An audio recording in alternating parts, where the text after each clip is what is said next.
बोले अनुराग भदौरिया जी, ये बात समझ में आ रही है कि नहीं आ रही है कि सरकार जो बता रही है, सरकार जो कर रही है? पहली बात तो मैं जवाब दे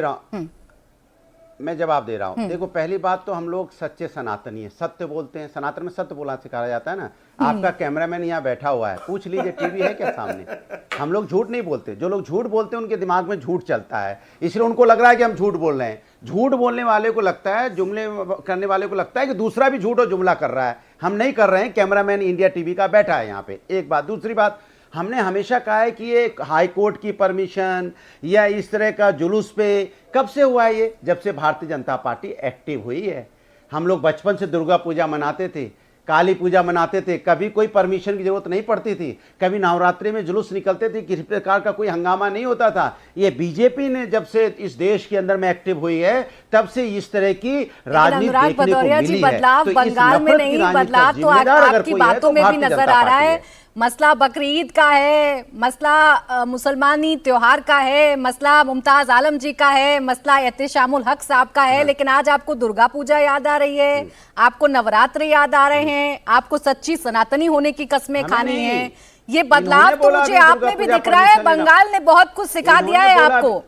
आज अनुराग भदौरिया जी, मैं हैरान हूँ, बकरीद पर चर्चा करने को तैयार नहीं है भाई। मुझसे ये बताने को तैयार नहीं है कि मुसलमान भाइयों को अगर परेड ग्राउंड में जगह दे दी गई तो सरकार ने अच्छा किया कि नहीं किया? सुनिए, मुझे लगता है कि आपका चश्मा बदलने की जरूरत है। हम अनुराग भदौरिया पैदाइशी हिंदू है, सनातनी है। आपका चश्मा गड़बड़ है। अरे आपको बताने की जरूरत क्यों पड़ रही है अनुराग भदौरिया जी? दिक्कत ये है, मेरा चश्मा तो शुरू से वैसा ही है। मैं तो अनुराग भदौरिया जी को पहले भी सनातनी समझती थी, आज भी सनातनी समझती हूँ। आप भले ही हरे रंग का कुर्ता पहनकर आए, लेकिन मैं आपको सनातनी ही मानती हूँ, मैं आपको हिंदू ही मानती हूँ, जब तक आप भदौरिया की जगह कोई और सरनेम नहीं लगा लेंगे। लेकिन दिक्कत यह है कि सरकार द्वारा की गई व्यवस्था आपको नहीं दिख रही। अब रुक जाए थोड़ा। एहतेशामुल हक जी, फिर आ रही हूं मैं के शर्मा जी आपके पास। एहतेशामुल हक जी, जो आज बंगाल में हो रहा है, इंटरफेरेंस करना जल्दी से बोले के शर्मा जी, बोले। मुझे छोटी सी एक बात कहनी है, मुझे इजाजत दे दीजिए। बोले।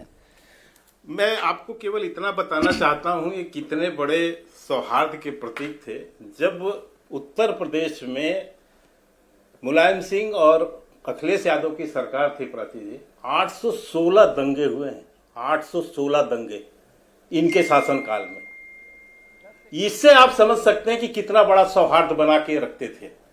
और सच्चे सनातनी की बात कर रहे हो तो मैं इतना ही से आपको याद दिलाता हूं भदौरिया साहब, आपका एक प्रवक्ता बैठ के ब्राह्मणों को गाली दे रहा है, आपका एक प्रवक्ता जाट गुजरों को गाली दे रहा है।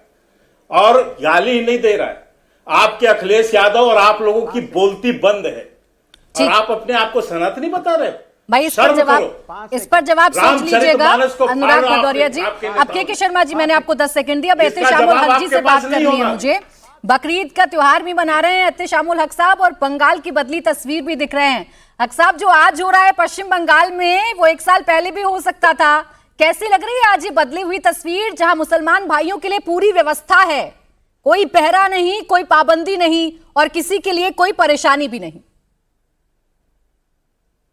प्राची जी नमस्कार, और हमारे जितने भी पैनलिस्ट हैं सभी को इंडिया टीवी चैनल के माध्यम से ईद उल अजहा की ढेर सारी मुबारकबाद और बधाई। इसलिए आज जो आप डिबेट कर रही हैं कि बदली हुई जगह, देखिए ये भी एक अच्छा मैसेज हमारे राज्य के मुख्यमंत्री शुभेंदु अधिकारी द्वारा जो फैसला है, ये 1905 में हम लोग समझिए कि शहीद मीनार में नमाज पढ़ते थे 1905 से लेके।